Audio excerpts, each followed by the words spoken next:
반갑습니다. 새로 이제 시작하시는 거예요?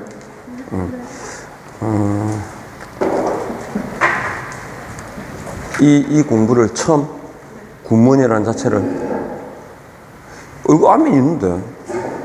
그죠? 네. 그러니까 이제 처음 시작하는 거라. 근데 아마 이제 우리가 이제 군문 이제 강의를 내년 이제 대비하는 거잖아요. 그죠? 근데 아마도 이번 시험이 이제 다음 주 시험이 있어요. 시험이 있으니 그 시험을 보면 이제 확실히 출제되는 가닥이 잡힐 거예요. 왜냐면 작년에 문제가 그 기존의 공무원 시험 나오던 패턴하고 바뀌었어요. 왜냐면 문제가 외부로 이제 공식적으로 오픈이 되니까 문제를 막 편중해서 낼 수가 없어. 그래서 작년 시험이 이제 굉장히 나름대로 이제 틀을 맞췄고, 그리고 기존에는 계산 문제가 나왔거든요. 계산 문제가 뭐 좀 막 생각보다 많이 나오고 그랬어요. 근데 작년에는 아예 계산 문제가 안 나왔어. 이게 외부로 이제 문제가 오픈되다 보니까 이제 되게 조심한 거죠. 왜냐면 문제에 그 오류가 생기면 그죠, 정답 처리해야 되고 복잡해지잖아요. 그죠, 문제 출제에서. 그래서 그런 부분들이 이제 고려되다 보니까 아무래도 이제 객관화시키고 조금 더 수준을 좀 깔끔 문제를 좀 신경을 썼어요. 근데 올해 해보면 이제 올해 여러분 사실은 오히려 더 나을 수도 있고, 그러니까 올해 시험 쳐보면 한 2회 정도 치고 나면 이게 틀이 잡히거든요. 그러면 이제 어떤 방식으로 준비를 해야 되는지. 그래서 작년에 계산 문제가 전혀 안 나왔는데 아마 한 2문제 정도는 언급되지 않을까, 계산 문제가. 그 정도는 생각을 해요. 그리고 우리 최근 이제 총 뭐 이렇게 나오는데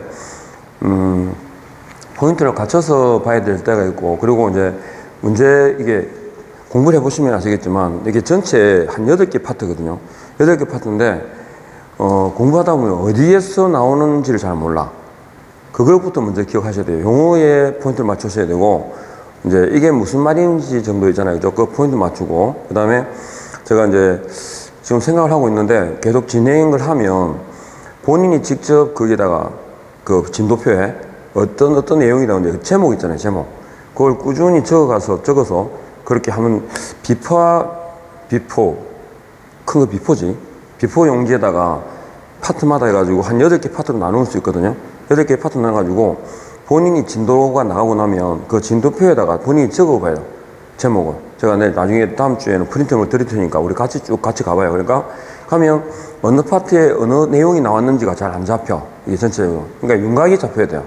8개 파트에서 어떻게 공부를 해야 되는지가. 그러니까 여기 보면 똑같은 그 경영자 있잖아요. 이론 학자가 앞에 나왔다가 뒤에 나왔다가 그 이론이 뒤에도 나오고 막 연결되거든요. 그러니까 뭐 직무평가 방법이 또 인사고과 방법하고 같이 중복이 되기도 하고 막 그러니까 이제 거기에 포인트만 전체 윤곽을 잡아야 돼요. 그리고 각 파트 8개 파트에서 문제 출제될 때 보통 여기 앞에 지금 오늘 하는 경영학 이론이요. 경영학 원론 부분에서 많이 나와요. 출제가. 그러니까 재무회계하고 뒤쪽에 뭐 계량 경영학하고 이쪽에서 뒤에 보면 목차가 뒤에 있죠. 6, 7, 5, 8편 있죠. 재무관리, 회계학, 계량, 의사결정론 해가지고 여기가 한 5문항 정도 나오고 1편, 2편, 3편, 4편, 5편까지 해가지고 한 20문항 정도 이렇게 생각하시면 돼요. 그러니까 그리고 재무관리, 회계학 할 때 수학 잘해요? 수학? 수포자? 수포? 진짜 수포에 대해서는 저한테 말을 하면 안 돼. 나는 초등학교 3학년 이후로 산수를 해본 적이 없어. 근데 대학 가서는 수학을 했거든요. 필요하면 어떻게 해야지. 그러니까 제가 이제 제 개인적 이야기인데 CC거든, CC. 제가 같이 사시는 분이 굉장히 수학을 잘해요. 그러니까 대학 가서 만났는데 처음에 기울기 공식 알지? 기울기 공식. 기울기 이렇게 있잖아요. 이렇게 기울기 공식이 델타 x 분의 델타 y잖아. 이게 기울기 관한 공식이. 근데 그걸 모르겠는 거야. 그래갖고 제가 뭐라고 물었냐면 왜 델타 x 분의 델타 y가 기울기야? 이렇게 물었어요. 그러니까 어떤 표정을 지었냐면 지금도 기억하는데 뻥찐 표정 있죠. 뭐 이것도 모르는 사람이 다 쓰는 표정. 근데 다행히도 회계학이라든가 재무 같은 경우는 기본적으로 이 수리가 안 들어갈 수가 없어요. 그런데 시험은 일반 원론적인 부분이 나오지 구체적으로 계산식 있잖아요. 어려우면 계산을 하고 이런 게 안 돼요. 그리고 계산 문제는 예전에 한번 테스트 한 적이 있었거든요. 공부반에서 저희 하위권에 있는 애하고 공부를 상위권에 있는 애하고 문제를 고등수학 문제를 줬어요. 근데 어떤 차이가 났냐면 공부 잘하는 애는 1시간 반인가 만에 문제를 풀었어요. 그래도 꽤 잘하는 애는 아니지, 그러니까. 근데 못한 애는 포기를 하지 않고 끝까지 부딪혀가지고 몇 시간 만에 풀었어요. 15시간 만에 풀었어요. 무슨 말이냐면 계산은 돼. 시간이 걸릴 뿐이지. 그리고 그렇게 우리 계산 문제를 쭉 풀어보시면 거기에 나와 있는 숫자들 있잖아요. 그거 인식하셔야 돼. 여기 나와 있는 숫자는 아무거나 의미 없이 들어있는 숫자는 아니에요. 그 숫자의 조합이 이루어지면 답은 나오게 돼 있어요. 알겠죠?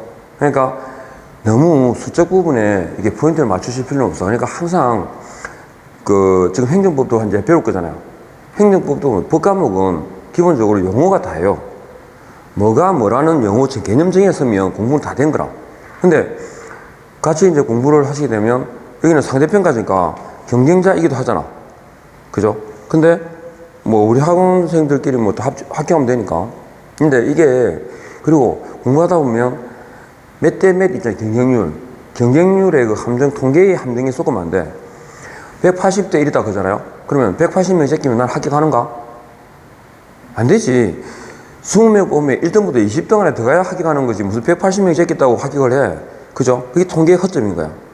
나는 뭐 전체에서 뭐 해군, 육군은 좀 많이 뽑잖아요. 그죠? 근데 뽑아도 그 인원에 들어가야 내가 합격되는 거지. 뭐 180대, 뭐 50대 1 여기에 쏘면 안 돼요. 그러니까 25문제에서 그 파트가 딱 정해져 있으면 내가 점수를 갖다가 그리고 바닥 점수를 만들어야 돼요. 계속 진행하면서. 내가 아무리 문제가 어렵게 나와도 이 정도 점수까지는 맞추는 거 있잖아요. 그 틀을 자꾸 정리해 가야 돼. 그래서 그러니까 너무 어려운 문제에 자꾸 공부를 하다 보면 또 어떤 함정에 빠지냐면 어려운 문제 푸는데 자꾸 집중을 해요. 아니에요. 시험은 쉬운 문제 틀려 떨어지지 어려운 문제를 틀려서 떨어지지 않아. 그리고 어려운 문제는 나도 어렵고 다른 사람 다 어려워요. 그건 별 문제가 안 돼. 문제는 공부를 해서 풀 수 있는 정도의 수준이 있잖아요. 그 수준의 문제를 갖다가 안 풀었기 때문에 못 풀기 때문에 떨어지는 거지. 어려운 문제 보통 문제가 그죠? 그 10% 정도는 어렵게 내요. 원래 분당 배정을 할 때. 그러면 그 어려운 문제를 갖다가 맞추려고 노력할 게 아니라 쉬운 문제 안 틀려야 되고 풀 수 있는 거 있잖아요. 그죠? 애매한 문제.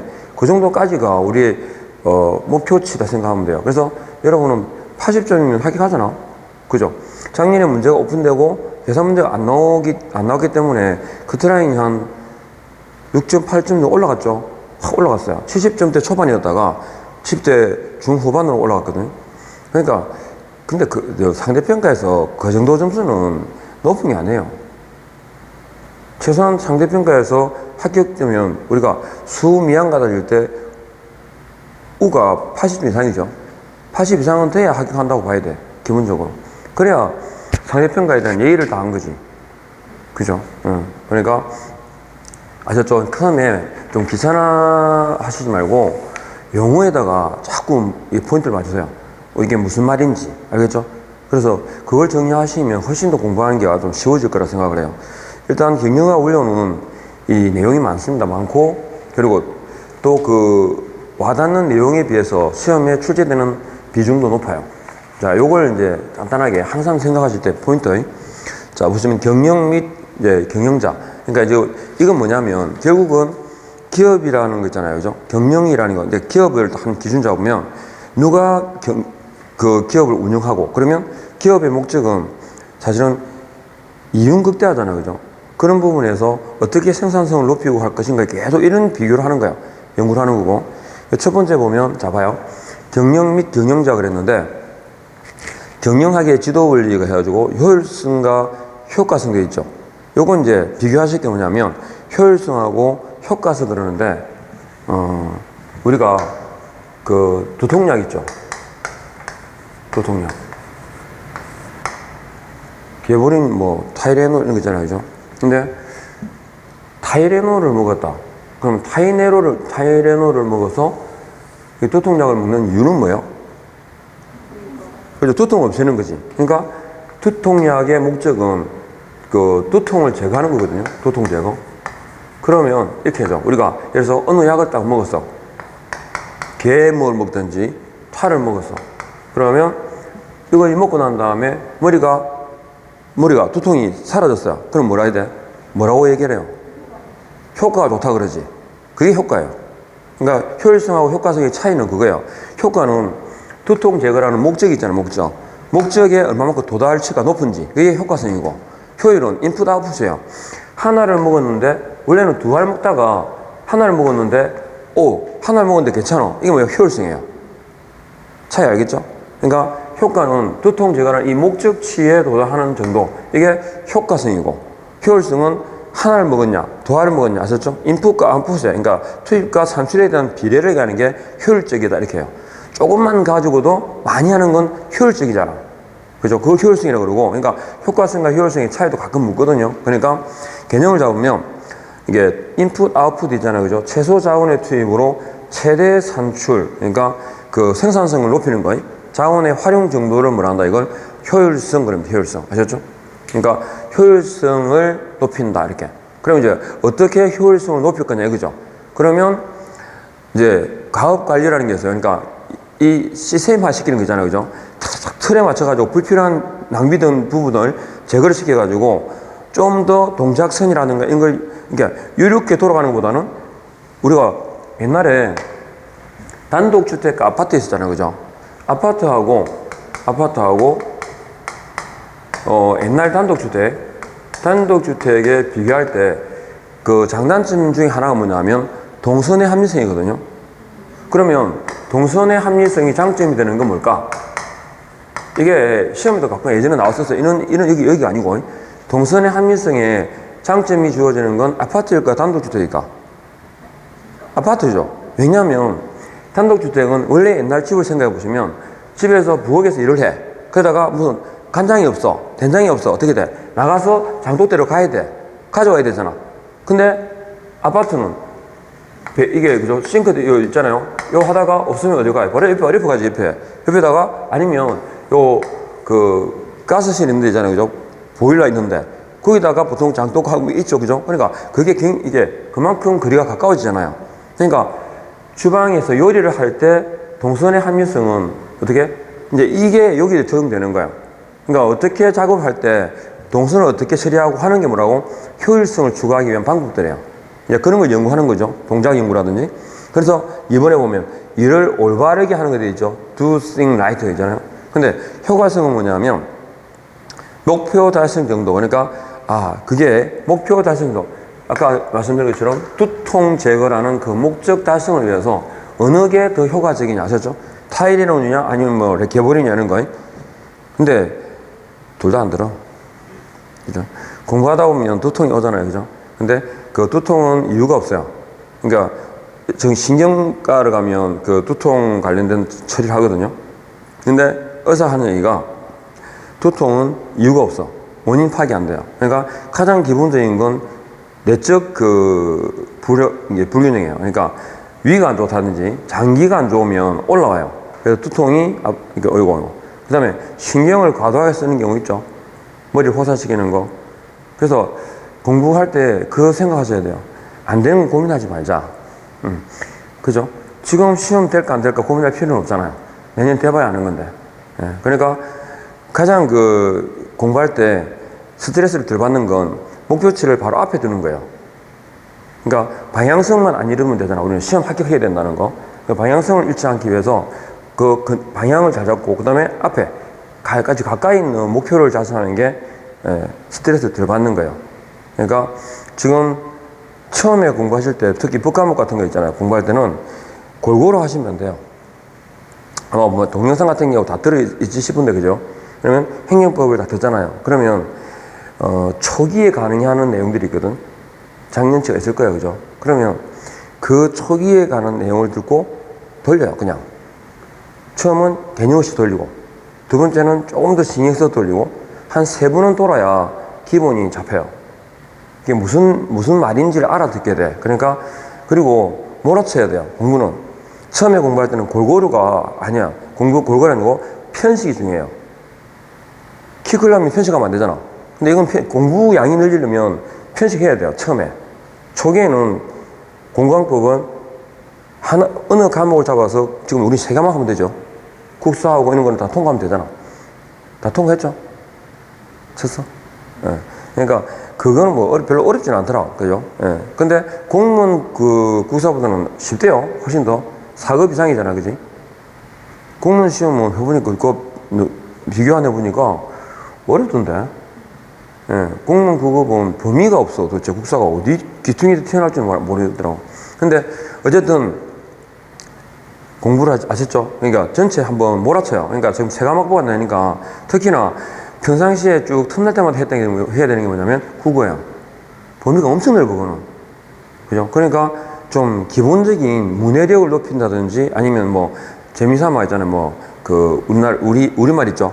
우리말 사전 이런 거 있잖아요. 옛날 우리 하는 거 있잖아요.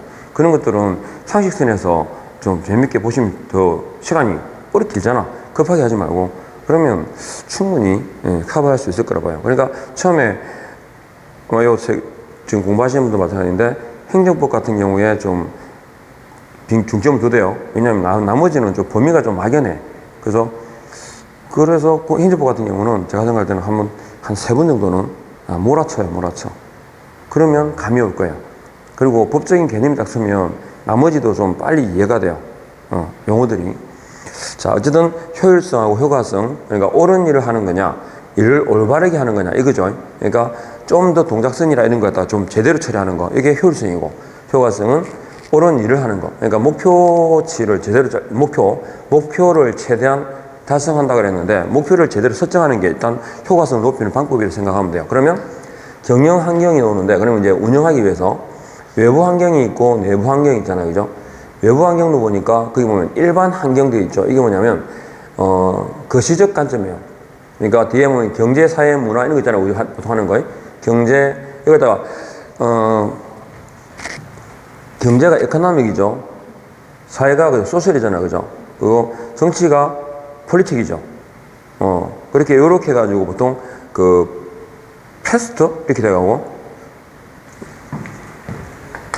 정치, 경제, 문화, 테크놀로지 이렇게 할 수 있어요. 패스트 이렇게 할 수 있어요. 그러니까 이게 일반 환경이다, 간접 환경이다, 거시적 관점이라 보면 돼요. 그리고 과업 환경 나오는데 직접 환경이라 그러고 바로 이건 미시적 환경이라 그래요. 이건 이제 말 그대로 작업을 수행하는 그 직접적인 거 있죠. 그 관련된 부분. 그러니까 여기 보면 고객과의 문제, 그 다음에 경쟁자, 그 다음에 공급자 이렇게 되는데 이게 보통 뭐냐면 마이클 포트에 5가지 있잖아요. 이 주변 환경에서 있잖아요. 우리가 어느 기업이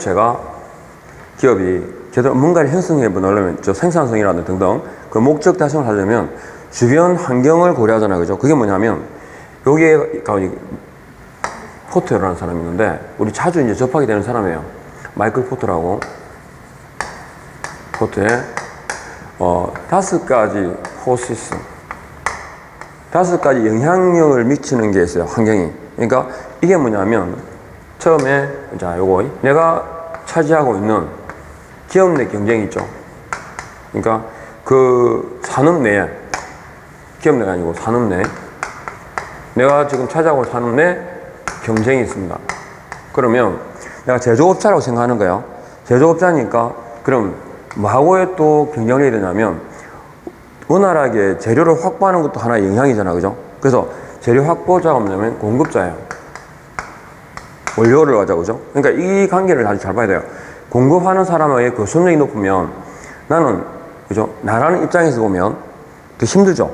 그러니까 공급자의 파워하고 비교하고, 그 다음에 여기는 이제 구매자겠죠. 그죠? 구매자. 요 방향이 되기도 하고, 이렇게 되는데, 어쨌든 이렇게 수평을 잡아볼게요. 구매자하고의 교섭력, 그럼 산업 내에서의 경쟁, 그리고 이제 신규 진입 있죠. 외부에서, 그러니까 같은 이제 대체재. 그러니까 내 물건과 대체재가 뭐냐면, 내 물건하고 바꿀 수 있는 거죠. 이게 대체한다는 거. 그러니까 대체재, 내가 예를 들어서 보자. 대체재 같은 경우에 콜라하고 사이다 같은 경우 있잖아요. 그러니까 콜라하고 사이다, 탄산 음료를 좋아하는데 갑자기 콜라 가격이 확 올라갔어. 1,500원 하다가 2,500원 하는 거예요. 근데 사이다 값은 그대로야. 그럼 어떻게 돼요? 대체 바꾸겠죠. 그죠? 어차피 같은 탄산음료니까. 물론 뭐, 콜라 마니아는 빼고. 그렇게 되잖아요. 그죠? 그 다음에 또, 외부에서 내가 지금 이 산업내의 경쟁력 따질 때, 외부에서, 그죠? 신규 진입 있잖아요. 경쟁자. 신규 진입. 신규자가 들어올 수 있는 가능성이 높으면 경쟁이 더 치열해지겠죠. 그러니까 지금 여기서 말하는 건 뭐냐면, 내가 차지하고는 이 산업에서 경쟁력 혹은 매력도라 그래요. 매력도 혹은 차지할 수 있는 비중을 얘기하는 거야. 그럼 이제 내가 그 산업을 제조할 때 공급망을 확충하는 것도, 그죠? 공급자가 내가 만일에 이게 독점적인 거야. 제품을 만들 때 그 재료를 쓰는 사람이 나밖에 없어. 그럼 어떻게 돼요? 이 사람은 나 말고는 팔로가 없죠. 그러면 내 경쟁력이 올라가겠지. 이 제품을 만드는데 그 가격 다운이라든가 내 이익을, 그죠? 많이 만들 수 있잖아요. 또 구매자하고의 관점에서 내 제품이 독특한, 그죠? 특성을 갖고 있어요. 그러면 이 사람들은 어떻게 돼요? 구매자들은 나 말고는 그 제품을 살 데가 없어. 그죠? 그게 이제 교섭력이고, 그걸 그랬다 산업의 매력도라 그래요. 그러면 내가 독점적인 영향을 갖고 있으면 매력도가 높아지는 거죠. 그만큼 이익을 창출할 수 있는 가능성이 높아지잖아요. 또 내가 독점적인 어떤 특허를 가지고 있어가지고 신규 진입이 잘 안 돼. 즉 경쟁자가 들어올 가능성이 별로 없어요. 그러면 매력도가 높아지겠지. 내 파워가 높아지는 거고. 그리고 대체제가 있는데, 근데 내 물건을 대체할 수 있는 대체제가 없어. 그러면 어떻게 되겠어? 높아지겠죠. 이제 그 5가지의 영향인가. 산업 내 경쟁력이 높으냐, 혹은 공급자하고의 교섭력이죠. 어느 게 높으냐. 그 다음에 구매자. 그러니까 이제 이렇게 되는 거야. 기본 틀이 하나, 둘, 5개죠, 이게. 그래서 5포시스, 5개 힘, 협상력. 그리고, 근데 만일에 보세요. 이 내부 경제가, 내부 비용이 있는데, 자체적으로 만드는 거 있잖아요. 그죠? 근데 요 외부에서 이걸 어떻게 통합해버려요? 그죠? 내를 기점으로 하면, 내가 지금 이 방향이야. 차자표 여기로 갔죠? 그러면 내가 뒤로 가. 그러면 이게 전방 통합이겠어요? 후방 통합이겠어? 후방이지. 그죠? 내 뒤쪽이니까. 그러면 후방 통합을 해버리면, 보세요. 원료 확보가 확실해지죠? 독점 얘가 이게 인수해버리는 거야. 말 그대로. 그리고 또, 이거 뭐겠어요? 구매자. 이건 이제 유통망이에요. 유통망. 구매자, 그 다음에 요 방향은 유통 혹은 판매 쪽이잖아. 그죠? 이걸 합쳐버리면 이건 뭐겠어요? 앞으로 가니까 전방 통합인가. 그러니까 나중에 보면 뭐 전방 통합, 후방 통합 하는 거 아시겠죠? 내가 있는 위치에서 방향을 보면 돼요. 제조를 하는데 뒤에서 와야 돼. 원료는 뒤에서 오잖아. 그죠? 원료를 가지고 와서 제품 만드니까 후방 통합이고, 판매, 유통 같은 경우는 뭐겠어요? 앞으로 가야 되잖아. 그죠? 그걸 갖다가 뭐라 한다? 전방 통합 그러고. 개념이 이해되죠? 그죠? 예. 그리고 요거 이제 봐. 내가 물건을 만들었어. 그러면 이제 판매를 할 때도 내가 물건을 만들어가지고 판매를 촉진시키게 되는 거야. 그럼 뭐야? 이건 푸시예요. 만드는 걸 미리 내는 거야. 그죠? 근데 여기서 처음에 그죠? 한 10 했는데 구매자의 수요가, 아셨죠? 광고 등을 통해가지고 수요가 막 자극된 거야. 자극되니까 수요가 올라가겠죠. 수요가 올라가면 영향을 미치겠죠. 생산을 정화시키겠죠. 이거 뭐냐면 끌고 온다. 풀이에요, 풀. 이야기죠. 풀 방식, 뭐 푸시 방식 이렇게 되는데 이해를 하시겠죠? 그죠? 무슨 말인지. 그래서 만드는 걸 막 약간 푸시는 강제적이죠. 억지로 막 팔게 만드는 거야, 이게. 그래서 푸시. 그러면 수요 창출을 시키는 걸 한다? 그러니까 수요를 창출해서 생산을 불러일으키는 거 있잖아요. 이게 풀이에요. 알겠죠? 개념을 딱 이렇게 잡을 때. 그래서 마이클 포트의 포시스 개념하고 이렇게 이어져요. 이게 자, 일반 환경하고 과학 환경 이런 게 있더라라는 정도만 아시면 되고. 그 다음 내부 환경은 뭐냐면, 자, 이게 외부 환경이냐 내부 환경이냐 묻는데, 거시적이냐, 구분을 하셔야 돼요. 자, 외부가 있고 내부가 있는데, 외부는 거시가 있고 미시가 있어요. 그러면 거시는 뭐냐면, 회사를, 내 기업체 있잖아요. 그죠? 그 기업을, 산업을 둘러싸고 있는, 그냥 기본적으로 우리가 어떻게 할 수 있는 환경이 아니야, 이거는. 그죠? 예, 그런 것들이야. 그러니까, 아까 패스 그랬죠? 정치, 사회, 경제, 문화 이러잖아. 보통 얘기할 때. 딱 그거예요. 정치, 경제, 사회, 문화. 이건 보통 4개가 입에 붙어 있죠. 정치, 경제, 사회, 문화. 이게 뭐라고? 거시적, 외부 환경. 어쩔 수 없는 거예요. 미시 환경이 뭐냐 하면, 나를 둘러싸고 있는, 아셨죠? 그러니까, 제조와 관련된 주변 환경. 딱 직접적으로 연결되어 있는, 요게 뭐라고? 미시 환경이다. 이거는 이제 내부는 뭐겠어요? 기업 내부겠죠. 그죠? 그러니까, 뭐하고 관계? 자, 주주, 경영자, 종업원, 노동조합까지 하셨죠? 그러니까 그 회사 내에서 기업 내의 문제라고 보면 돼요. 주주와의 관계는 뭐냐면 지분이 이제 배당 같은 문제 있잖아요. 그죠? 이윤 배당을 어떻게 할 건지. 경영자는 오너가 경영자인 경우가 있고, 그죠? 그 다음에 말 그대로 전문 경영자가 있잖아요. 그죠? 이런 거 지금 얘기하는 거예요. 그러니까 소유 경영자가 있고 전문 경영자가 있거든요. 지금 대부분의 경우는 뭐가 돼요, 이거? 전문 경영자죠. CEO. 그리고 그 나중에 아마 그때 아시겠지만 애플 있잖아요. 애플. 스티브 잡스 있잖아요. 그죠? 스티브 잡스는 소유 경영자에 처음에는. 근데 나중에 전문 경영자가 돼. 자기 지분만 있고 그건 하나의 기업에서. 근데 나중에 또 그 사람 어떻게 됐죠? 쫓겨났죠? 애플에서 쫓겨났어. 지가 만들었는데. 웃기잖아, 이거. 그래 나중에 다시 들어갔죠. 근데 지금 애플과 스티브 잡스가 있을 때 애플은 같아요, 달라요? 완전히 달라요. 지금은 기업 운영에서 마인드가 독특성이라는 어떤 개념이 약간 연계는 되지만 지금은 이윤이에요. 애플은 많이 바뀌었어요. 옛날에는 독창성이에요. 애플 쓰는 사람하고 삼성 핸드폰 갤럭시 갤럭시 S 있잖아요. 애플하고 이게 어떤 차이가 나는지 아시죠? 애플 쓰는 사람들의 어떤 프라이드가 있어. 왜? 어려워. 그죠? 몇 분 날려 먹었잖아. 그죠? 그리고 프로그램 있잖아요. 두 개 딱 연결시켜가지고 동기화 시켜야 되잖아. 근데 삼성 같은 경우는 동기화 그런 게 개념이 없잖아요. 그냥 꾹꾹꾹 눌러 쓰고 폰 쓰고, 그죠? 저장 안 했다고 날아가고 이런 건 없잖아요. 근데 제가 처음에 애플을 쓰다가 몇 분 날려 먹었거든. 왜냐면 모르고 꼰짜 동기되잖아요. 그러면 내가 여기 저장했던 게 기본 서버에 그게 없으면 비워버리지. 다 날아가버리지. 그래서 열을 몇 분 받고 난 다음에 뭐랬겠어요? 바꿨겠지. 갤럭시 S 이래. 그러니까 그런 게 이게 내부 환경에 주주 경영자 나중에 배우실 거예요. 경영자. 그리고 종업원과의 관계도 있죠. 그죠? 왜냐하면 생산성을 추구하면 종업원을 갖다가 어떻게 대우할 것인가에 대해서 문제예요. 그러니까 종업원을 하나의 부속품처럼 전체 구성 부분의 한 부분으로 취급하는 게 있고, 그게 뭐냐면 가업 관리예요. 생산을 만들기 위한 하나의 구성 요소일 뿐이죠. 그리고 거기에 대해서 종업원을 하나의 생산품의 생산 부품에서 전체적인 인성 부분이죠. 사회적인 영향 부분, 이런 부분도 고려하는 게 이제 인간관계로 이렇게 나와요. 가업에서 인간관계로 사람을 중심하고, 그리고 노동조합과의 관계죠. 요즘 기종노조 이런 거 들어봤죠? 지금은 그런 얘기를 하거든요. 현대 H모사에서 노조가 없다면 자동차 값이 반값으로 떨어질 거다. 진짜 일리가 있는 거거든요.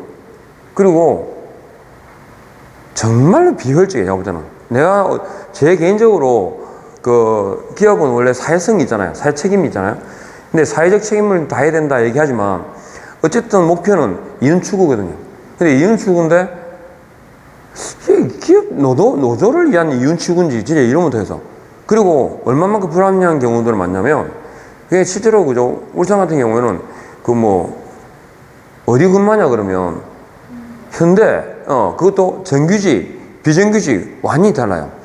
그리고 형제도 큰아들은 정규직, 동생은 비정규직 달라요.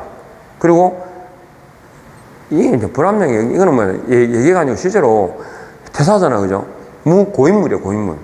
고인물이기 때문에 수혈이 잘 안 돼. 어떻게 수혈될까? 대를 이어서 이런 거 있잖아요. 그 영향력을 무시할 수 없어요.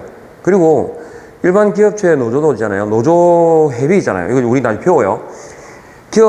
급여에서 일괄적으로 노조비를 거두는 경우가 있고, 그 다음에 에이전시라고, 그러니까 노조에 가입해 있는 비노조원 있잖아요. 근데 비노조원도 노조원들이 행위를 해가지고, 쟁의를 해가지고 얻어내잖아요. 그러면 혜택을 같이 보잖아. 그러니까 대리인이다 해가지고 거기에 대한 또 노조비를 받아요. 비노조원인데 불구하고. 그러니까 그런 여러 가지 방식들이 나와요. 그러니까 그게 지금 우리가 나중에 배우게 되는 거고, 노조와의 관계 있잖아요. 그죠? 교섭력 이런 거 배울 거고, 실제로 작년에도 나왔었죠. 단결권, 단체 행동권 이런 거 있잖아요. 그죠? 노조권 어떤 게 인정되는지. 이제 이런 부분들이 내부 환경입니다. 외부 환경과 기업 내에, 기업 구성 요소들 간에 기업 구성 요소 간의 문제예요. 그러니까 주주, 경영자, 종업원, 노사, 노조도 포함되면 노조, 노동자 또한 구성 요소라는 거.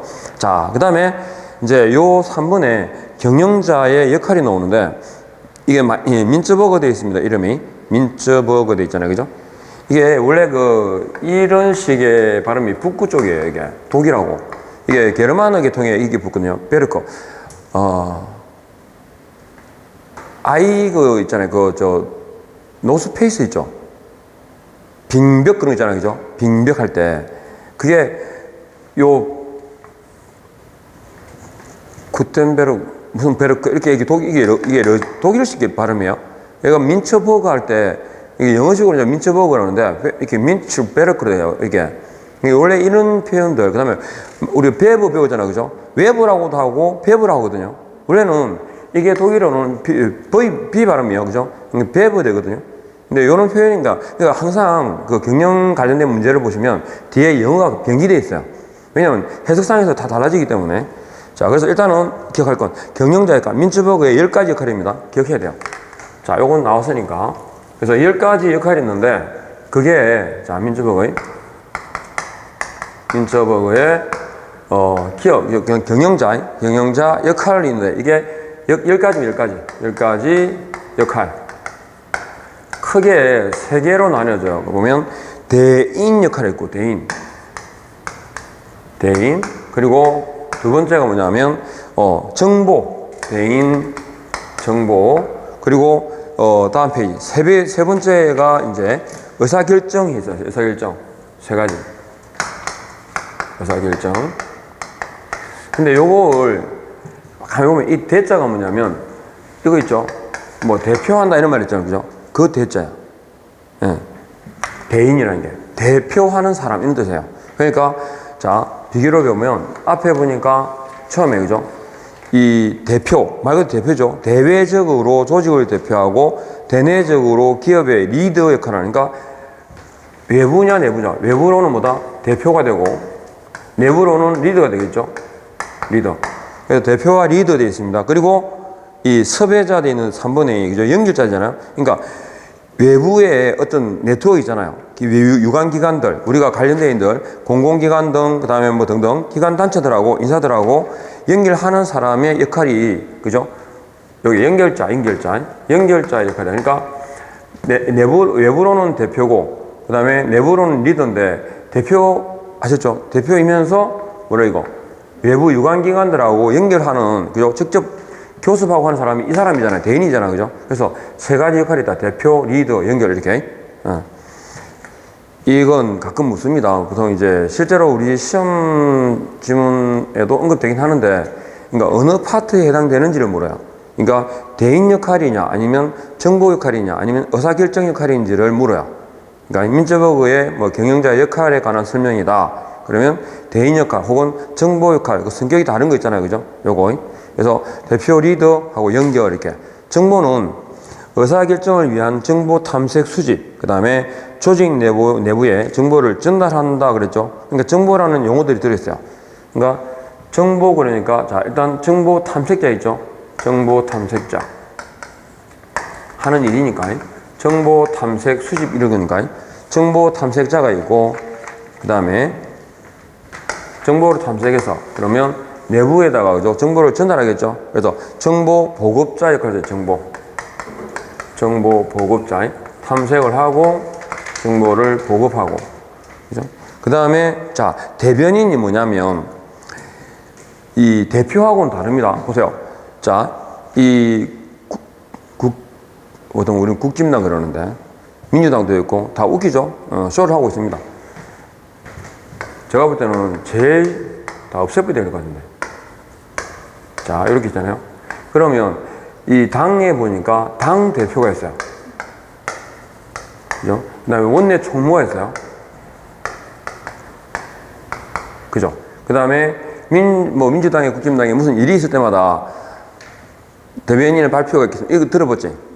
그 대변인이 따로 있어요. 그러니까 이 사람들이 사실은 원내 총무가 있고 당 대표 있고 이게 핵심이에요. 그러니까 외부로는 뭐다? 당 대표죠. 그 장의 수장이니까. 이거는 실질적인 뭐다? 실권을 쥐고 있는 사람이 원내 총무예요. 그죠? 보통은 당대표, 지금 당대표가 민주당은 놀고 있는데 없네. 무슨 이상한 젊은 애 있어요. 그 박머신가. 참, 할 말이 없다. 없어야 됩니다. 없애야 됩니다. 이러면 안 되는데. 그죠? 어쨌든, 이렇게, 그런데 이 민주당의 일이, 아니면 국힘에 뭐 일이 있으면, 요 정당의 어떤 내 얘기를, 아시죠? 외부에다가 알리는 사람이 있죠. 이게 대변인이에요. 그러니까, 뭡니까? 내부의 정보를, 맞죠? 내부의 정보를 외부로 제공하는 사람이잖아. 이거는, 정보보급자는 외부의 정보를 내부에 전달하는 사람이고, 예, 그런 역할을 한다는 게 똑같아요. 그죠? 대변인. 그러니까, 정보적인 측면에 봐봐요. 정보를 탐색했잖아. 외부 정보를 내부에 제공한다. 정보보급자.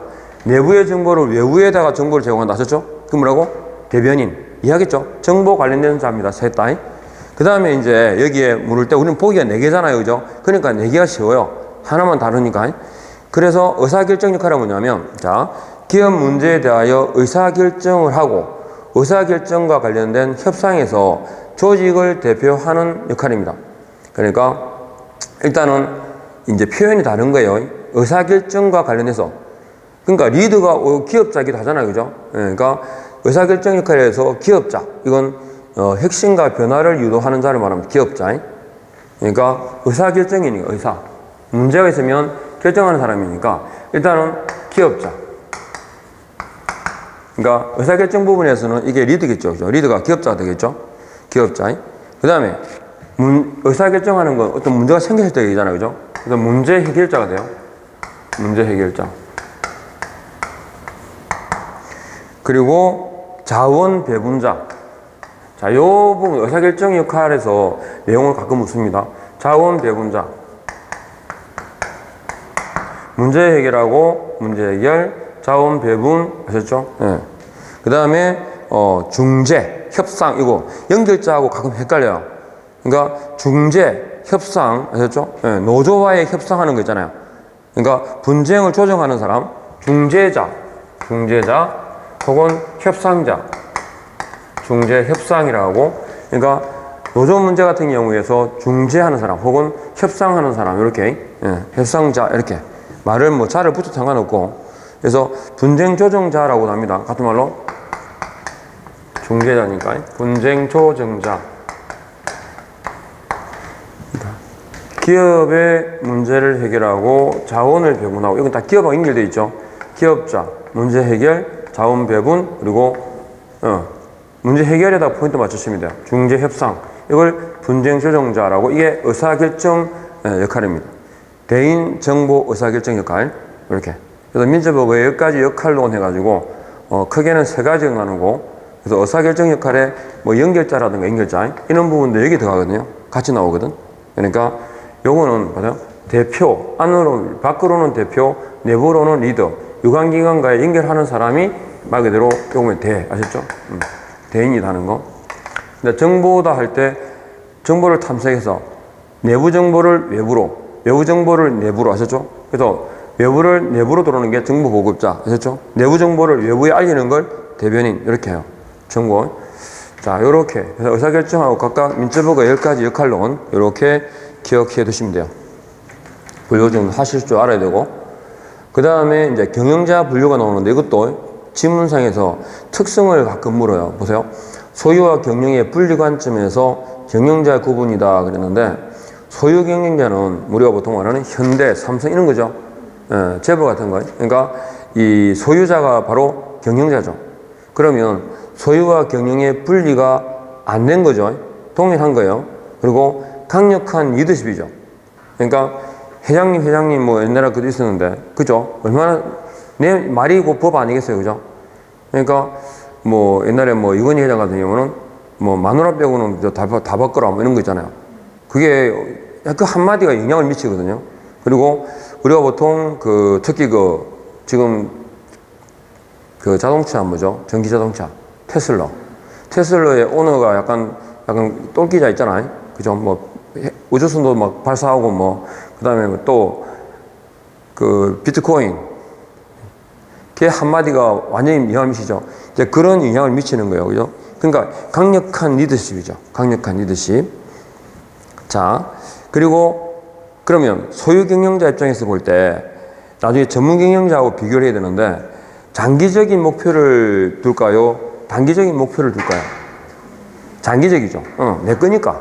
그죠? 그래서 바로 근시안적으로 앞에 게 아니라 길게 보고 이걸 다 어떻게 크게 만들어 갈 건지를 생각하거든요. 그게 소유 경영자예요. 내 거니까. 아셨죠? 그 다음에 고용 경영자가 뭐냐면 이거 포인트는 이거야. 일부를 나눠주는 거야. 그러니까 경영자 1인의 소유 경영자 아셨죠? 소유 경영이 있어요. 오너가 따로 있어. 오너가 있고 그 한 부분을 어떻게 맡기는 거야. 그러니까 이것도 고용 경영자도 있어요. 그러니까 삼성 같은 경우에 보면 무슨 대외 무슨 뭐 담당하는 게 있거든요. 그 사람도 약간 그 총괄 그 수장처럼 행위를 해요. 하는데 결국은 누구 영향을 받아? 예, 네, 그죠? 이씨 영향을 받잖아, 그죠? 예. 네. 근데 그런 거예요. 그래서 그게 고용 경영자는 일부 분담이라는 데 포인트 두면 돼요. 일부. 일을 다 맡기는 게 아니라 아셨죠? 그러니까 어떤 거냐면 소유 경영과 전문 경영의 일종의 한 부분일 수 있어요. 그러니까 중간 형태라고 할 수 있는데, 전체가 아니라, 근데 역시 결정은 누가 하겠어요? 소유죠? 소유 경영자 하겠죠? 그래서 소유와 경영에 대해 형식적 분리라는 데 포인트 두면 돼. 이 페이지는 지금 4페이지 하고 있어요. 자, 그렇게 정리하시면 돼요. 그리고 전문 경영자가 지금 현재 CEO 우리 하는 거 있잖아요. 그죠? 보통 그 전문 경영자 할 때 일단은 주주는 아니에요. 그죠? 그러니까 주인이 아니에요. 아셨죠? 말 그대로 경영만 하는 거예요. 그리고 능력이 중요하죠. 이 사람은. 그러니까 고도의 전문성 하는 거예요. 그리고 소유와 경영에 아까 형식적 분리가 뭐였죠? 고용 경영자면 이거는 실질적 분리예요. 실질적. 소유와 경영의 실질적 분리. 그리고 계속 기업이 가능하다. 이게 장점이에요. 그러니까 오너가 바뀌면 그죠? 그래서 뭐 보통 소유 경영자 같은 경우는 주인이 바뀌어버린다 그러면 기업 자체가 그죠? 통째로 넘어가는 거죠. 그죠? 그런 게 아니라 이 CEO는 바뀌어서 계속 그런데 기업은 계속 진행이죠. 살아남아요. 그러니까 단지 그 경영자만 바뀔 뿐이 아니죠. 그래서 계속 기업이 가능하다. 이거 체크하셔야 돼요. 중요한 내용이기도 하고. 그러니까 소유자가 뭐 사고를 쳐가지고 들어가잖아. 그죠? 들어가도 어떻게 그 기업은 계속 살아남죠. 계속 유지됩니다. 그거. 그 다음에 자신의 그러니까 전문 경영자는 자기 이익이 중심이에요. 왜냐하면 그리고 매년 재무제표가 나오잖아요. 그죠? 그러면 성과가 나오잖아요. 그 성과에 따라서 CEO가 잘리기도 하고 그렇죠. 이사회 그죠? 회를 통해 가지고. 그래서 그런 경우 그러니까 눈에 가시적인 결과물이 나와야 되기 때문에 장기보다는 단기적인 이익을 중시하는 거죠. 성과 중시라는 거예요. 그래서 단기 중시 혹은 성과 중시. 그리고 그 전문 경영자 오너로 있잖아요. 오너로서 자신의 이익이니까 특권적 소비도 하나의 특징이에요. 특권적 소비. 그러니까 그 자기 이익이 일단 우선이에요. 자기 이익이. 그래서 자신의 이익 그리고 단기 중시 그리고 특권적 소비 해가지고 기억하시면 돼요. 그다음 여기에 이제 소유와 경영의 분리 관점에서의 경영자 역할이다 이렇게. 그리고 계층에 의한 경우다 그러는데 최고 경영자, 그다음에 중간 경영자, 하위 경영자, 일선에 있는 그 관리인 같은 이런 경우를 우리 또 하위 경영자라고 합니다. 이 정도만. 자, 일단은 지금 이제 보신 내용에서 효율성과 효과성의 그죠? 구분할 줄 알아야 되고, 그리고 경영 환경이라 할 때 외부 환경과 내부 환경이 있었고, 내부 환경이 들어가는 게 4개 있었죠. 주주, 경영자, 그 다음에 종업원, 노조도 들어간다는 거. 그리고 민첩의의 10가지 역할론, 크게는 대인, 그 다음에 정보, 의사결정 역할까지 3가지 나뉘어지고, 그리고 대인의 연결자하고 여기에 다 많이 붙잖아요. 기업자, 문제 해결자, 자원 배분자, 분쟁 조정자, 연결자 이렇게 3개 나와요. 그거 좀 주의하시고. 그 다음에 경영자 분류해서 소유 경영하고 있잖아요. 소유 경영자하고 전문 경영자의 차이를 아셨죠? 비교해서 묻기도 해요. 그러니까 단기적 이익 중시 그런 거다. 전문 경영자. 장기적 이익 중시, 강력한 리더십 이러면 소유 경영자. 일부 분담, 형식적 분리 이거 뭐야? 예, 고용 경영자. 요런 특징을 그냥 물어요. 예. 그 다음에 이제 또 언제 언급되는 게 뭐냐면, 카츠 있죠, 카츠. 경영자의 능력이에요, 경영자. 그러니까 경영자의 필요 능력이 어떤 거냐는 건데, 아까 최고 관리층이 있었잖아요, 그죠? 위에 최고 경영자. 그 다음에 또 뭐 중간 경영자가 있었고, 그리고 하위 경영자가 있었죠, 그죠?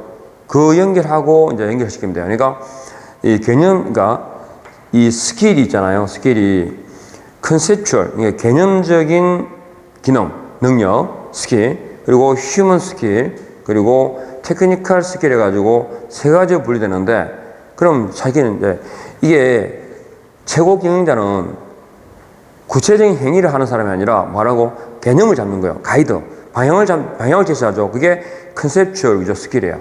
이것도 가끔 물어요. 그러니까 개념 능력, 그러니까 컨셉추얼, 최고 관리층, 전략적 의사결정, 비정형적, 복잡한 의사결정이 뭐다? 이게 컨셉추얼, 개념적, 아셨죠? 스킬 해가지고.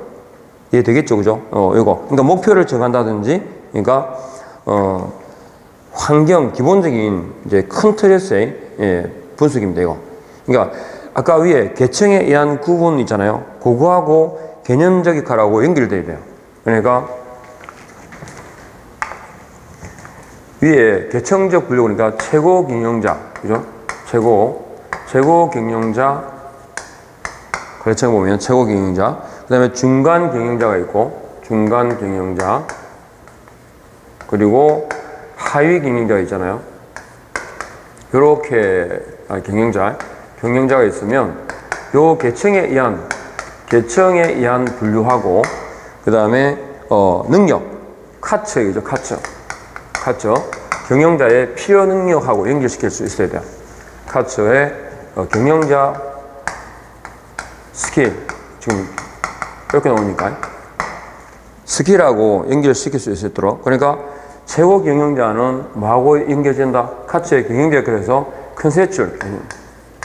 근데 개념 스킬, 이게 능력 그러는데 보통 영어가 항상 변기가 돼요. 그래서 컨셉추얼 하죠, 그죠? 컨셉추얼 스킬 이렇게 연결하시고, 컨셉추얼 스킬, 그리고 중간 경영자는 요거 있죠, 휴먼이죠. 예. 인간 능력 해가지고 휴먼 스킬, 인간 능력,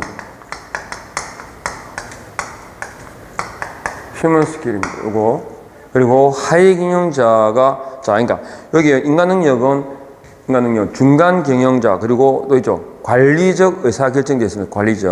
관리적 의사결정, 그리고 기술 영역 해가지고, 하위 경영자 해가지고, 자, 기술 영역, 하위 관리층, 이거는, 자, 내용도, 업무적 의사결정, 업무적 의사결정입니다. 업무적 의사결정. 이건 아까 관리적 의사결정이었고, 단순하다 그래야죠, 그죠?